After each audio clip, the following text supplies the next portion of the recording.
de Vendée. Passez plus de temps devant la Vendée. La nouvelle est immédiatement la une des journaux qui répond dans le monde entier.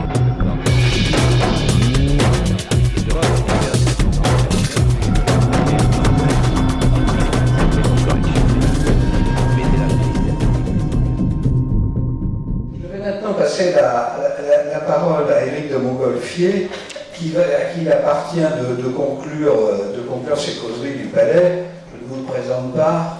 Éric de Montgolfier a acquis une certaine notoriété pour quelques affaires retentissantes. La première qu'il a mise sous les feux de l'actualité était l'affaire OL Valenciennes, si ma mémoire est bonne. Et depuis, il a eu de nombreuses occasions de faire parler de lui, probablement malgré lui, si je puis dire, sur des affaires qui ont défrayé la chronique. Alors je lui passe la parole et lui demande en quelque sorte de conclure ces 12e causeries du Palais. Éric de Montgolfier. Merci. Il y a bien des années, j'étais en classe de philosophie et je m'étais violemment heurté à mon professeur qui rapportait une formule de Marx intéressante. Dans la société capitaliste, les rapports de famille ne seront plus que des rapports d'argent.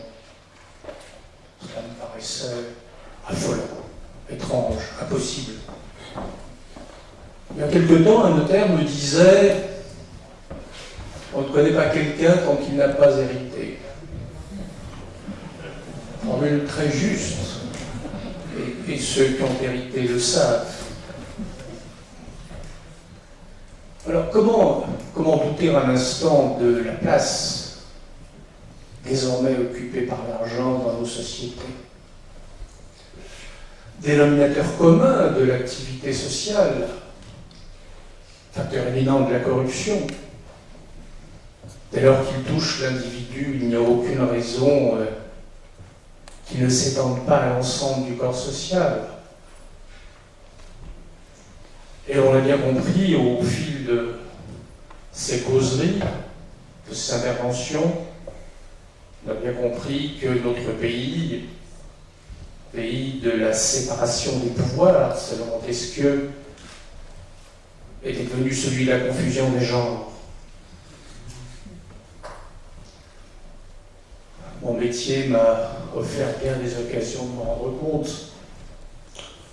Arrivant à Nice en 1999, j'avais été plus qu'étonné d'apprendre que l'un des hauts lieux de la ville était un établissement sur le port, tenu par la sœur du dernier des truands assassinés peu de temps avant mon arrivée.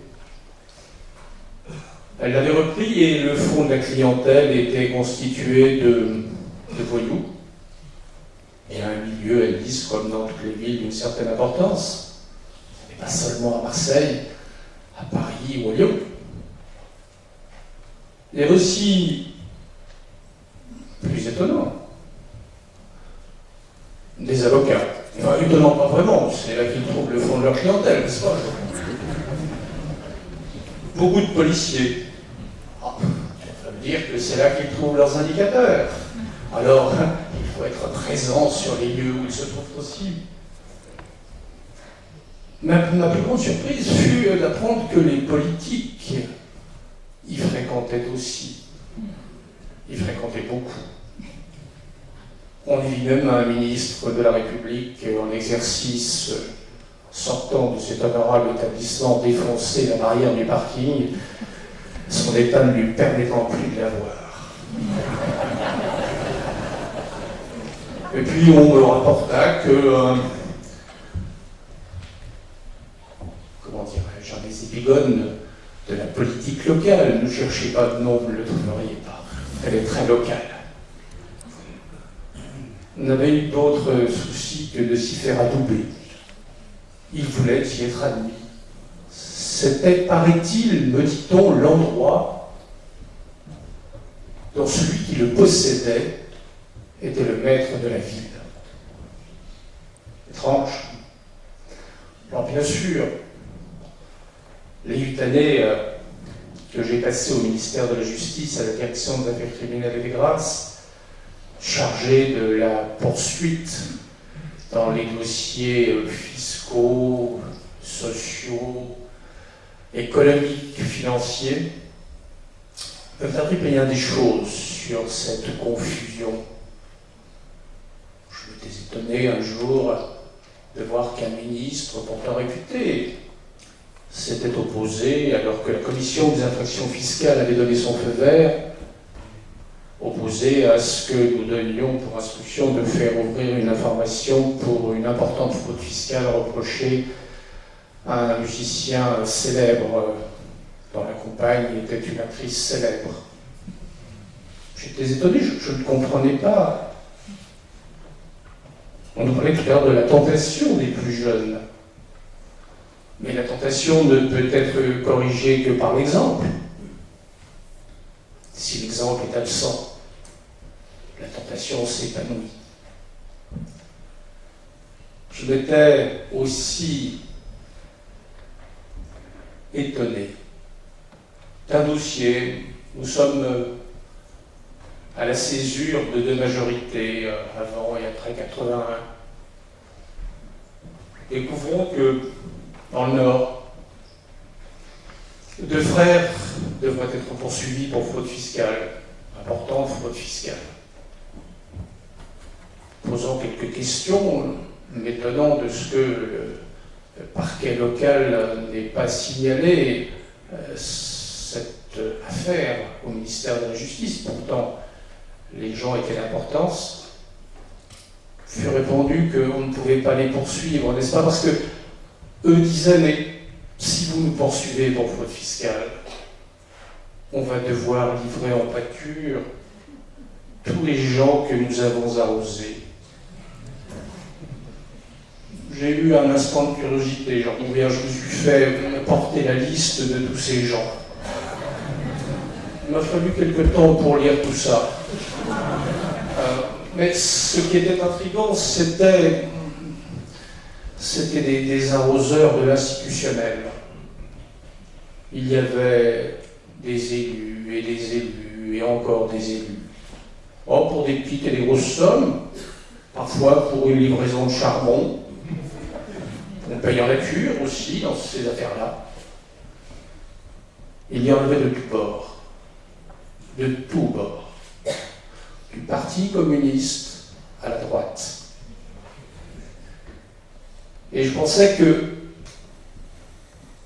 c'était un bon dossier, non pas pour stigmatiser tel ou tel, mais pour stigmatiser un système, et pour montrer à quel point la corruption s'était étendue dans notre pays. C'est un des rares dossiers dans lequel on me fit venir au cabinet, j'avais recommandé des poursuites, pour me dire non, ça n'est pas possible. Vous comprenez, le Premier ministre ne veut pas. Je ne comprenais pas, mais là où j'étais, je n'avais d'autre raison que d'obéir. Je l'avais choisi, c'était le ministère de la Justice. Après, je fus nommé en juridiction, et vous vous souvenez peut-être d'un mot étrange d'un garde des Sceaux, Elisabeth Guigou, disant à un magistrat qui avait écrit un que sais-je et qui il donnait quelques indications qui n'étaient pas conformes à ce que pensait la ministre. Elle avait sanctionné en disant « S'il veut être indépendant, qu'il aille en juridiction ». Je n'avais pas encore entendu la formule, mais j'avais compris que c'était l'endroit sans doute où l'on avait quelque chance de voir s'épanouir la justice. Bien sûr, d'autres dossiers depuis m'ont montré qu'en juridiction, comme à la chancellerie, il n'était pas si facile de conduire l'action publique, là où la loi commandait qu'elle prit sa place. Vous connaissez deux de ces dossiers, mais pour le premier, vous aurez peut-être retenu dans cette histoire de corps de cul une histoire d'argent sous la pelouse. Ce n'était pas le plus important en réalité. Ce qui m'a paru, moi, le plus important, c'est la manière dont, dans notre pays, le sport, qui est une activité noble, me semble-t-il, encore qu'on ait un peu oublié que l'essentiel était de participer, où le sport conduit à la politique, quand ce n'est pas l'argent. Dans cette étrange affaire, ce qu'il y avait de plus surprenant, c'est qu'à la tête de l'un des clubs, il y avait un homme qui avait commencé dans les affaires. Il nous a expliqué récemment, j'ai vu ça avec une certaine émotion à la télévision, que ce qu'il y avait de pire, c'était ces gens qui rachetaient des entreprises pour en ouvrier, pour en mettre les salariés à la porte sans considération pour eux. J'ai regardé avec beaucoup d'intérêt. Déjà, il y avait quelque temps, ils avaient expliqué qu'il ne fallait pas faire de chèques sans provision. Donc, quand je dis que nous manquons d'exemples, nous ne manquons pas de conseils.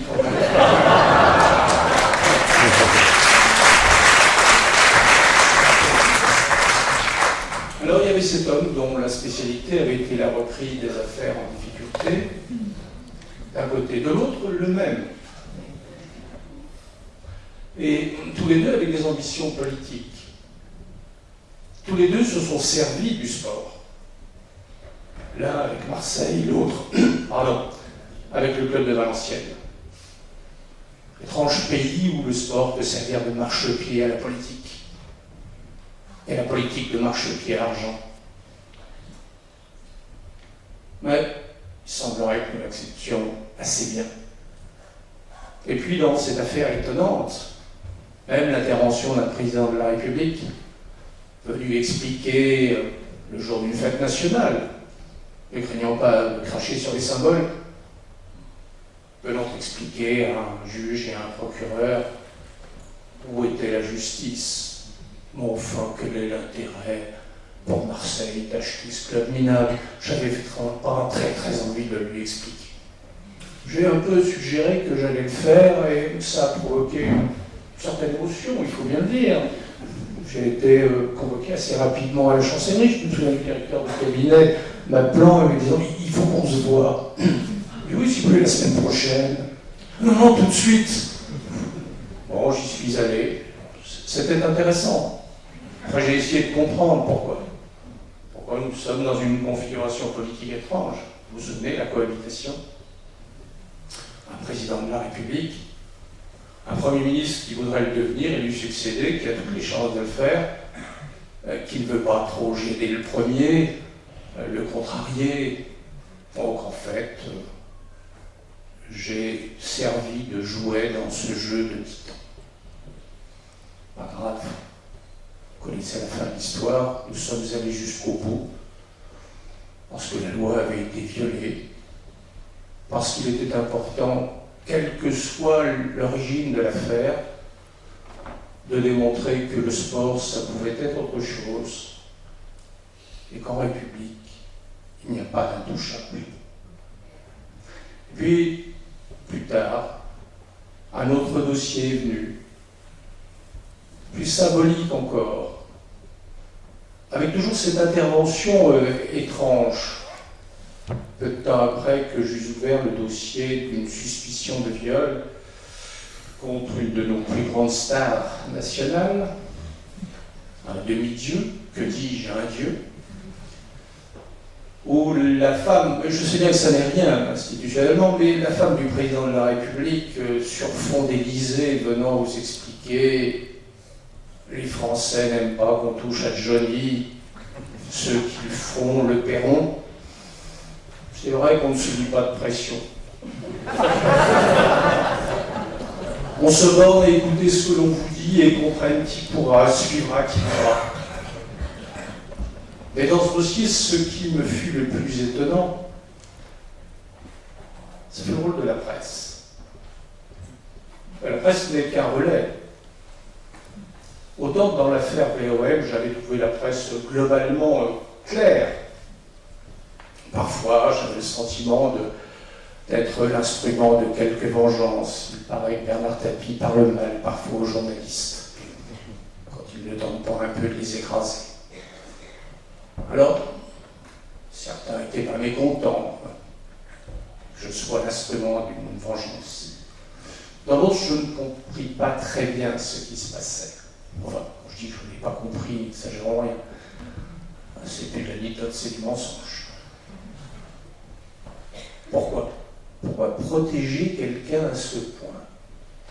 Pourquoi quasi systématiquement et très globalement relayer les pièces de procédure qui n'étaient fournies que par une partie, celle qui était en cause? Et pourquoi quand je dus à la fin requérir, conformément à la loi, faute de charge, le non-lieu, pourquoi se borner à dire qu'il y avait un non-lieu et que le malheureux avait été indûment impliqué dans une vilaine affaire? Pourquoi ne pas publier les pièces de justice? Ce fut un de mes grands étonnements de cette affaire. Pourtant, j'avais pris soin de rédiger dans le réquisitoire une page complète où je reprenais les griefs contre les uns, contre les autres. Il eût suffi de cette seule page pour que tout le monde comprenne, que tout le monde se taise. La justice était passée, était librement passée, indépendamment des pressions auxquelles elle avait été soumise. Alors c'est vrai, dans ce panorama que je vous dépeins, il y avoir beaucoup de tristesse, je veux dire de votre part, pas de la mienne. J'ai fait ce que je devais. Oui, la justice, c'est une belle chose, un bel idéal. Là, mais la justice des hommes est tributaire de leur fragilité. Cette indépendance dont on nous parle si souvent, dont on nous rebat même les oreilles, qu'est-ce qu'elle est? C'est juste la capacité de chacun des magistrats qui composent l'institution judiciaire à se dégager de ses propres aspirations, de ses propres appétits. C'est cela l'indépendance. Parce que de toute façon, la justice, et sans doute est-ce les racines chrétiennes qui me le font dire, elle sera toujours soumise à une alternative. D'un côté, ceux qui voudront chasser les marchands du temple au risque de monter sur la croix. De l'autre, ceux qui préféreront se laver les mains et laisser faire. Oui, c'est vrai. La justice, c'est cela. Cette ambiguïté permanente entre les uns et les autres. Ceux qui veulent et ceux qui ne veulent pas. Quand je dis ceux qui veulent et ceux qui ne veulent pas, c'est aussi ceux qui veulent, mais pas forcément la justice. Alors, d'où vient le mal? Eh bien, mes chers compatriotes, j'ai peur qu'il ne vienne de vous. Je ne voudrais pas vous dire que nous, magistrats, n'y sommes pour rien. Nous avons choisi de servir la justice et nous ne sommes que les serviteurs de celle-ci. Rien d'autre. Nous n'en sommes pas les maîtres. Les maîtres en République, en démocratie, les maîtres, c'est vous. Mais aussi, je ne puis m'empêcher, ces 2 matinées successives, de vous avoir beaucoup observé les uns et les autres, d'avoir noté pour réaction ce goût du people qui affaiblit la justice et qui m'a vraiment retenu, contraint, empêché quelquefois dans l'action qui est la mienne. Ce goût, cette gourmandise, devrais-je dire, est-ce qu'elle n'est pas vôtre, et d'abord vôtre? Si Bernard Tapie est devenu l'idole dans ce pays, qui l'a faite? Si malgré tout ce qui s'est passé autour de ce personnage quand même un peu sulfureux, dont je reconnais par ailleurs les qualités, enfin les qualités de rétablissement, si tout ce qui s'est fait a pu se faire, est-ce qu'on peut en accuser les politiques seuls et dire qu'ils sont responsables? Oui, sans doute ils le sont pour leur part. Est-ce que nous ne sommes pas responsables de ce que nous avons laissé faire? Pilate était une sorte de juge. Et je ne voudrais pas vous décevoir. Pilate est parmi vous.